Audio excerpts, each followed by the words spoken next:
जैसा कि हमने पिछले वीडियो में जाना, हस्तिनापुर राज्य का बंटवारा हो गया और तो और चहुओं ओर जंगल से भरा वन क्षेत्र जो निर्मनुष्य और निर्जल भी था। न वहां महल थे, न खेत था, न तालाब थे, बस बड़े बड़े पेड़, राक्षस, जंगली जानवर इत्यादि इत्यादि वहां रहते थे।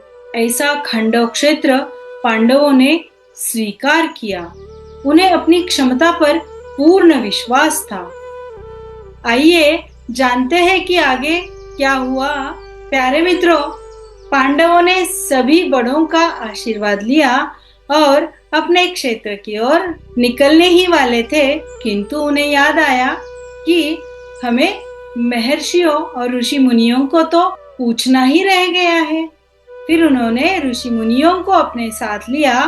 यज्ञ आदि करवाना, ध्यान लगाना इत्यादि चीजों के मार्गदर्शन के लिए, साथ ही श्री कृष्ण से भी उन्होंने मार्गदर्शन लिया। श्री कृष्ण बोले, कुंती पुत्रो, तुम्हारा भाग्य तुम्हारे परिश्रम से बदलेगा। शुभ मुहूर्त निकाले गए। तभी अग्निदेव वहां पर आए और उन्होंने श्री कृष्ण और अर्जुन के समक्ष एक बात रखी कि कृपया मेरी मदद करो। कृष्ण अर्जुन ने आश्चर्यचकित होकर अग्निदेव से पूछा, तुम्हें क्या मदद चाहिए?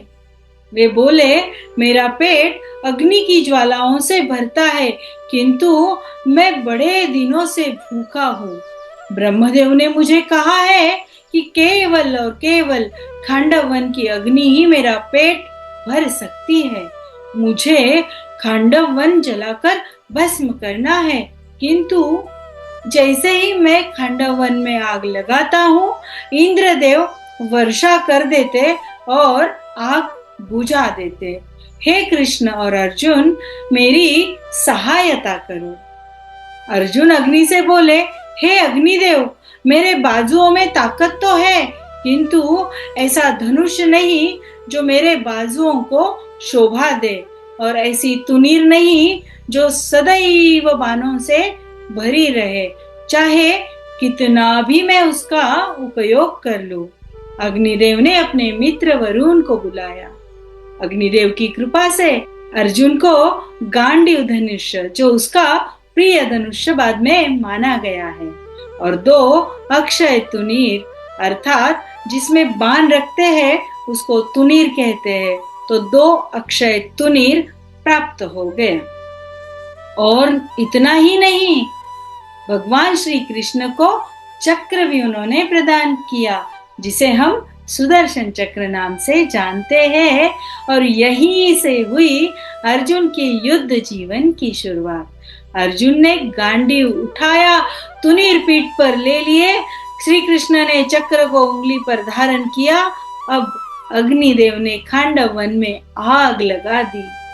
जैसे ही इंद्रदेव ने वह वन जलते हुए देखा, तो उनका मित्र तक्षक वहां पर रहता था और उसे बचाने के लिए वह हर बार वह अग्नि बुझा देते थे।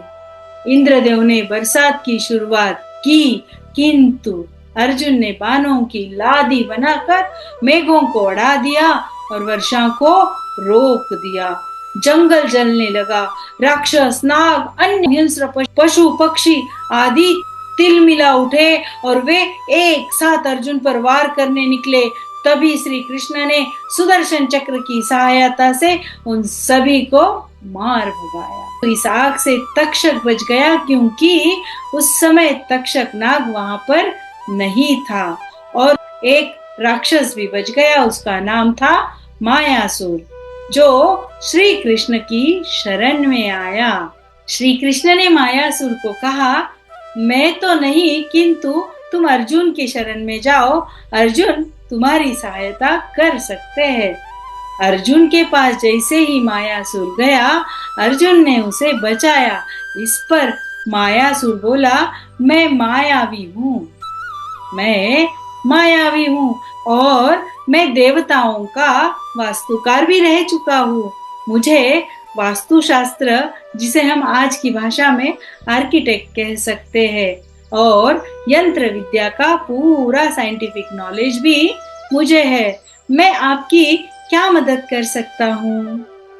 कृष्ण अर्जुन ने उसकी सहायता से जले हुए खांडव वन इस स्थान पर सुंदर शहर का निर्माण किया, इतना सुंदर कि इंद्र की अमरावती नगरी से भी वह सुंदर दिखने लगा, इसीलिए उसका नाम इंद्रप्रस्थ रखा गया। अगली कथा में हम सुनेंगे अर्जुन ने स्वयं 12 वर्ष का वनवास स्वीकार किया तो क्यों किया। इस कहानी से हमें ये सीख मिलती है कि जंगल भी स्वर्ग सम बन सकता है यदि हम परिश्रम करें, सही मित्र का चुनाव करें और सेवा तथा क्षमा के भाव हमारे मन में रहे। विपरीत परिस्थिति को भी अवसर अर्थात चांस में बदलना सच्चा नेतृत्व है।